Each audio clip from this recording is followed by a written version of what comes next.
tayo ng baka. Ayun yung baka natin. Yung ating bayabas, down siling, kunting okra, gabi, yung sibuyas natin, tsaka puso, tsaka yung ating kangkong, lima pa cooking. O, lalagay na natin sa pressure cooker. Hiwalay natin yung ano, malambutin muna natin yung ating baka bago natin lagay sa pressure cooker mamaya bayabas. Hiwalay na sa pagpakulo para hindi naman sobrang lusak na lusak. Okay. Pressure cooking na natin. Ayan yung ating pinakuluan ko na. Lalagay na lang natin yung ating baka. Ito muna unahin. Ito mamaya ko na ilalagay yung ating mga gabi. Palambutin muna natin ito sa pressure cooker. Saglit lang yan. Saglit lang si makakuking patis. Ayan yung patis natin. Medyo mainit-init na kailangan. Ilagay na natin. Patakipan natin. Kasi baka mamaya.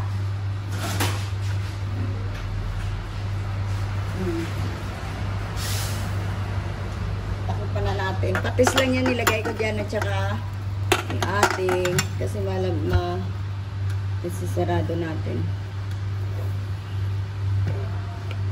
Okay. Pantay natin. Kasi mamaya hindi mapantay. Okay na yan. Okay na yan. O, diba? O, pressure cooker natin para mabilis. Mamaya na natin lagay yung ating mga bayabas, gabi, kasi mabilis naman yan siya lagyan malambot na tsaka natin lalagay. Lalagay na natin yung ating bayabas. Tignan mo pakuluan na natin yung ating bayabas. Mamaya, tatanggalin ko na lang doon ng isa-isa yung ating tawag nito, yung bayabas natin, bunga. Yung bunga yan talaga, yung pinakabuto niya, tatanggalin natin. Ngayon, mag-i-slice si mapakukin ng gabi habang kumukulo yan para durog na durog talaga yung ating tawag nito, bayabas. Balikan natin. Lalagay na natin yung ating gabi. So, tatanggalin na ni mapakukin ng ating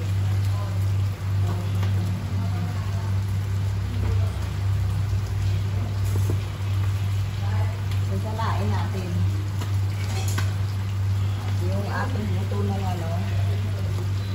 hiniwalay ko para pigain ko. Diba?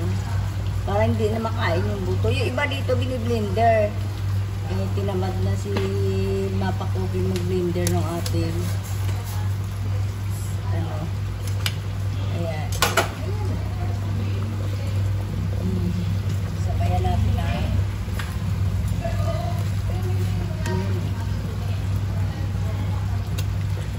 yung buto niya nasala na talaga yan kasi papasok sa mga ngipin natin sa mga loob ng mga pustiso kung yung mga tao sa bahay.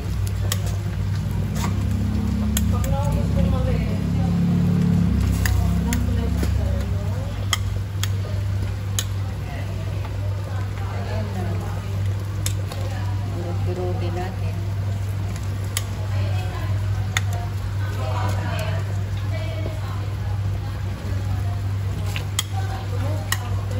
What?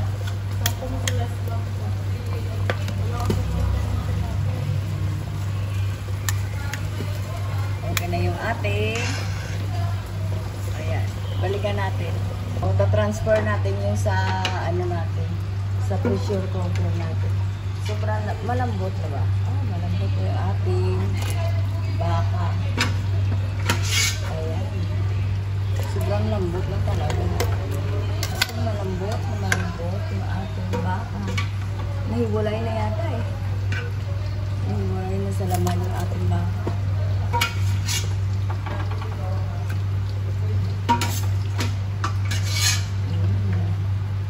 Sarap.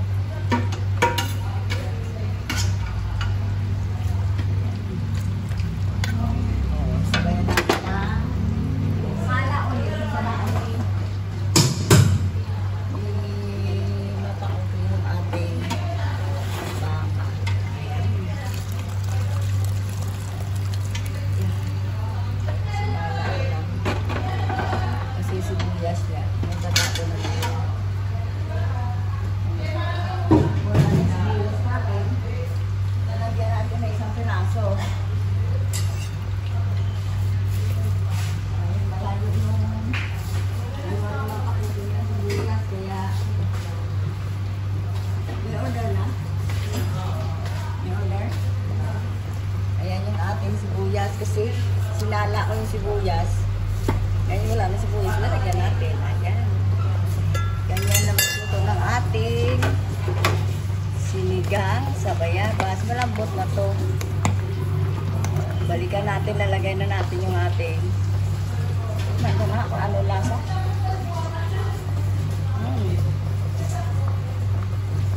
Kunting alat na lang. So, lalagay na natin yung ating puso. Pag ako nagsinigang sa bayabas, may puso tayo. Ayan. Isabay na natin yung kangkong. Mabilis na naman ito malambot yung ating puso. Ayan. Sarap-sarap ang ating ulam. Sinigang. Baka naman yung ginamit yung napakutin. Ngayon, nung lababo ko sa akin ito.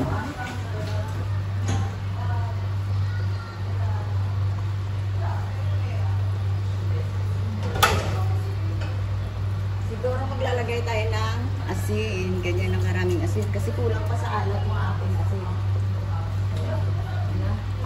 Halo-halo na. Kainan na pagkatapos. Ayan, ganyan na. Sinigang sa baka na may bayabas. Yung ating gabi hindi na nadurog. Malapot dapat, diba? Pero masarap yan.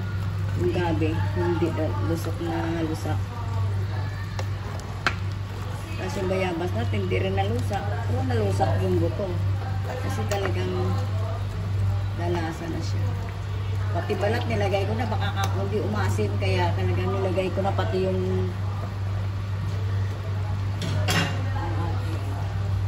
sabayan natin na prito na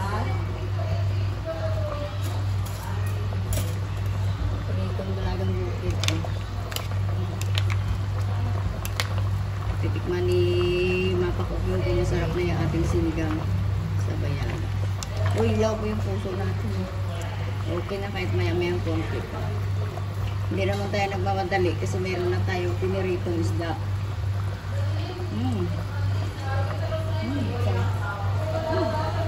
Sarap talaga. Kunting isang tawa na patis na naman. Pakain ka naman. Gutom na yung aming anak na babae. Patisan ko nga ng konti. O yan, patis.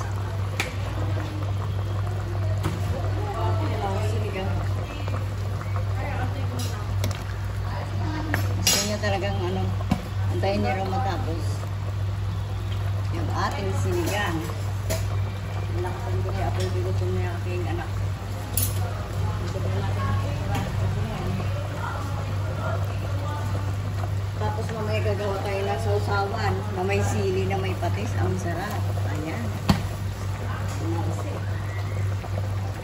Sarap. Sarap ka ng ulam. Kaputok lang yung ating dalagang bukid. Galit na galit yung aking dalagang bukid. Nagagalit sa sarap. Sarap ng ating sinigang sa bayabas. Like and subscribe kay Mapa Cooking. Thank you for watching. Ayan, sabayan natin ng dalagang bukid. Tingnan mo yung pinirito na dalagang bukid ni Mapa Cooking. Ang ganda. Galing pa ng Romblon yan. Shout out sa nagbibita sa Romblon ng isda. Ayan, si Mapa Cooking pagka bibili sa Romblon ng isda. Oh, diba? Okay na. Like and subscribe. Thank you for watching.